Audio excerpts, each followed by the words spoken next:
안녕하세요. 수원은혜교회 성도님들. 오늘은 11월 4일 큐티 본문을 함께 나누도록 하겠습니다. 죽음의 고비에서 받게 된 은총이란 제목으로 고린도후서 1장 8절에서 11절 말씀 나누도록 하겠습니다.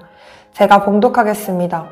형제들아, 우리가 아시아에서 당한 환난을 너희가 모르기를 원하지 아니하노니 힘에 겹도록 심한 고난을 당하여 살 소망까지 끊어지고 우리는 우리 자신이 사형 선고를 받은 줄 알았으니 이는 우리로 자기를 의지하지 말고 오직 죽은 자를 다시 살리시는 하나님만 의지하게 하심이라. 그가 이같이 큰 사망에서 우리를 건지셨고 또 건지실 것이며 이후에도 건지시기를 그에게 바라노라. 너희도 우리를 위하여 간구함으로 도우라. 이는 우리가 많은 사람의 기도로 얻은 은사로 말미암아 많은 사람이 우리를 위하여 감사하게 하려 함이라. 고린도후서는 바울이 3차 선교여행 중에 마게도냐 지방에서 고린도에 보낸 편지입니다. 고린도 교인들이 지금 바울 편에 서서 변호를 해주는 사람들이 되었습니다. 그래도 아직까지 바울을 오해하는 사람들이 있습니다. 고린도에 온다고 했다가 안 왔다고, 추천서 없이 일한다고, 돈을 안 받고 일하는 거 보니까 실력이 없는 사람이라고, 필력만 좋지 말주변 없는 사람이라는 오해들이 있습니다. 그래서 고린도 후서에서는 자신의 사도권을 변호하는 이야기들을 합니다. 고린도 교회에는 큰 문제들이 있었죠. 혼인 문제, 음행 문제, 음식 문제, 당파 문제 이런 거를 다룬 것이 고린도 전서였습니다. 그러나 바울은 디도를 통해서 변화된 고린도 교회에 좋은 소식들을 많이 듣자 마음의 위로를 받았다고 합니다. 1장 1절에서 7절까지 말씀에 위로라는 말이 10번이나 나옵니다. 위로의 하나님, 우리를 능히 위로하사, 능히 위로하시게 하시는 바울은 엄청난 고난을 당했습니다.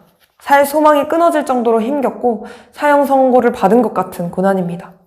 아무리 발버둥을 쳐도 해결할 수 없는 환난이었습니다.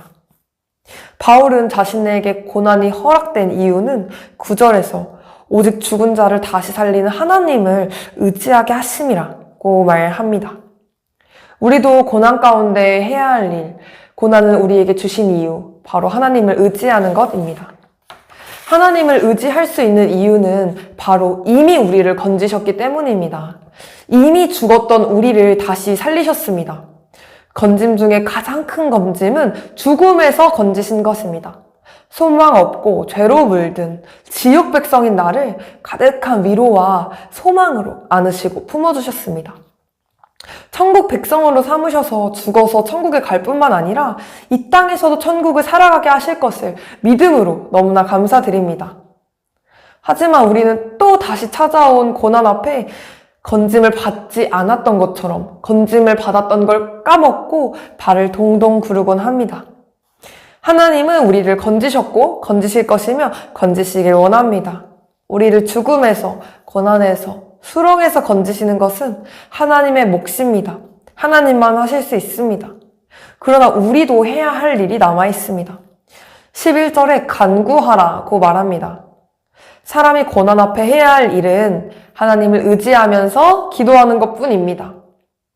고난을 바라보기보다 이미 건져주심에 감사하는 하루, 그리고 고난 가운데 건져주실 것에 위로받는 하루, 그 건짐에 감격하는 하루 되시기를 축복합니다. 제가 기도하도록 하겠습니다. 우리를 건져주신 하나님 아버지, 우리를 지옥에서, 죽음에서 다시 살려주심에 감사합니다.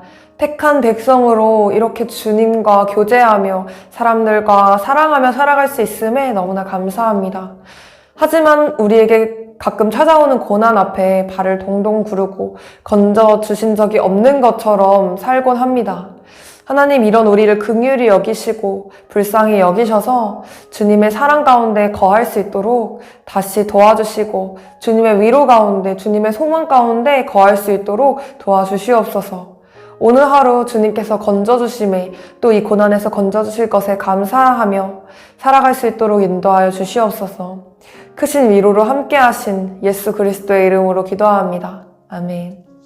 감사합니다. 축복합니다.